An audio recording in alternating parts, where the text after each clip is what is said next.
Vice Admiral Maximilian Reichsgraf von Spee of the German Imperial Navy was one of the most famous naval officers of World War I. When the war broke out, he was outnumbered and outgunned far from home in the Pacific Ocean. His chances of escape or survival were slim, but he led his squadron several thousand nautical miles into the Atlantic Ocean, wreaking havoc on his enemy all the way.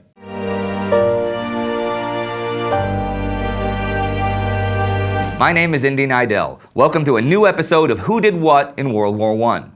Maximilian Johannes Maria Hubert Reichsgraf von Spee was born on June 22, 1861 in Copenhagen, Denmark. Now, he was the fourth son of a century-old noble family. His father was Earl Rudolf von Spee, and his ancestors and relatives accumulated a great deal of wealth and property in the Lower Rhine. Maximilian von Spee received his primary and secondary education in Lucerne.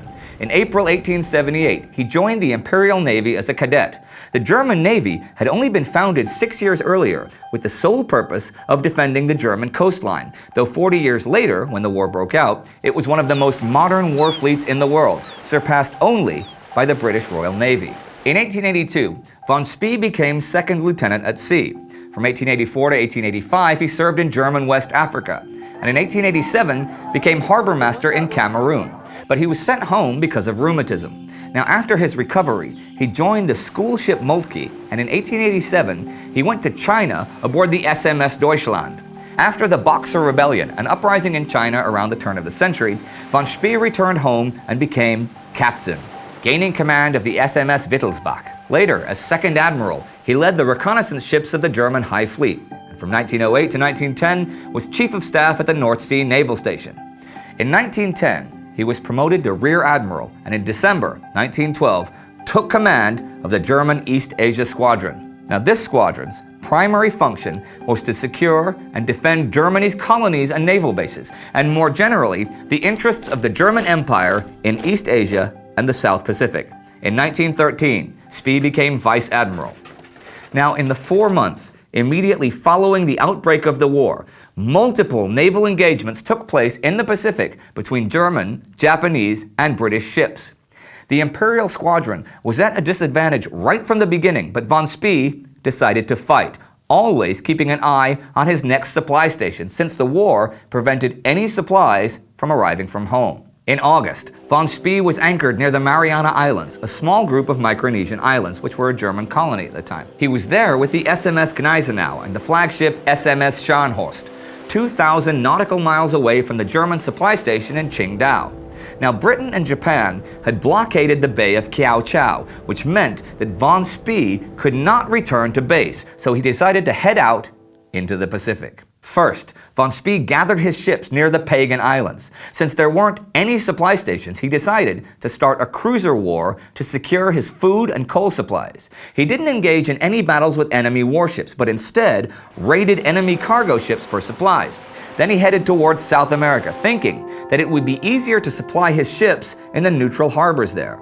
From August 12th, von Spee lost radio contact and was on his own with his squadron. The 13,000 nautical miles to the west coast of South America were a gigantic endeavor for the East Asia Squadron. At the end of August, they began their journey and reached Easter Island after stops in Samoa and Tahiti. On October 3rd, von Spee managed to establish radio contact with the cruisers Dresden and Leipzig. He ordered them to regroup near Easter Island. The Royal Navy intercepted these radio messages from the Leipzig, but von Spee had the Leipzig sending the radio messages in order to make it look like the ship was alone. It was a trap, and the British ships, under the command of Admiral Sir Christopher Craddock, took the bait. On November 1st, 1914, the Battle of Coronel took place in neutral Chilean waters. The East Asia Squadron sank the antiquated British ships Hope and Monmouth with their entire crew of 1,600 men. Admiral Craddock was among the dead. The Germans suffered 3 men injured. This defeat crushed the image of the invincible Royal Navy, it being the first defeat of a British squadron in over 100 years. While von Spee was celebrated in Germany, the British were understandably furious. They ordered Vice Admiral Doveton Sturdy and the battlecruisers Invincible and Inflexible to hunt down von Spee. Thing is, though von Spee had won the Battle of Coronel, he had used up half of his total supply of ammunition, and that was very tough to replace. So because they were running out of supplies, the East Asia Squadron decided to head for the Atlantic Ocean, after a short stop for coal at Alejandro Selkirk Island. The ships made for the Chilean coastal town of Valparaiso, where they received a hero's welcome from the local German population. And then they made for the Gulf of Peñas, where von Spee anchored and was resupplied with coal by German cargo ships. Meanwhile, the British battlecruisers were lying in wait near the Falkland Islands in the South Atlantic Ocean. The German ships had to be careful because they would likely be spotted entering the Atlantic, and because the British intelligence service infiltrated all harbors in the area. On November 26, von Spee's ships left the harbor of San Quentin, Chile. While rounding Cape Horn, the storms got so heavy that the crews had to throw coal supplies overboard, and an emergency decision was made to head for Port Stanley in the Falkland Islands. Von Spee wanted to destroy the British radio station there, take the stored coal, and take the British governor hostage. Vice Admiral Sturdy had reached Port Stanley on December 7th to resupply, and when the Germans reached the port the following day, they were unaware of the British presence. Sturdy spotted von Spee's ships and cast off. Von Spee's decision to attack the Falkland Islands turned out to be a calamitous mistake, costing hundreds of lives and putting an end to the East Asia Squadron.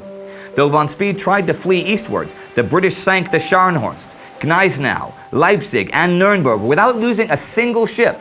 Only 200 Germans survived, and more than 2,200 died, including von Spee and his sons Otto and Heinrich, who served with him aboard the Scharnhorst.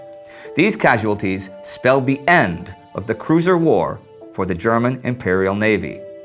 Maximilian Reichsgraf von Spee is considered a great commander despite his ultimate defeat, because he managed to act and maneuver his ships brilliantly, even in desperate and futile situations. His glory is also based on the naval victory at Coronel. And actually, there is another decision of his that wrote a piece of naval history.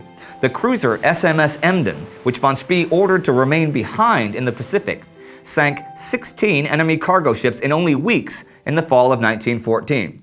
You can find out more about the Emden in our regular weekly episode from October 30th, 1914.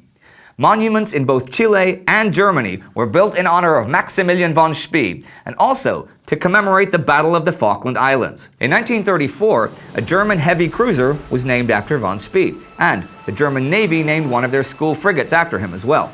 Numerous streets and squares throughout Germany carry his name, although several local governments decided to rename them again because they got the name von Spee during the Nazi era. What do you think? Should we remember the generals and officers of the Great Wars, or is it more important to remember the collective suffering of the soldiers who were led there by their leaders, for better or worse?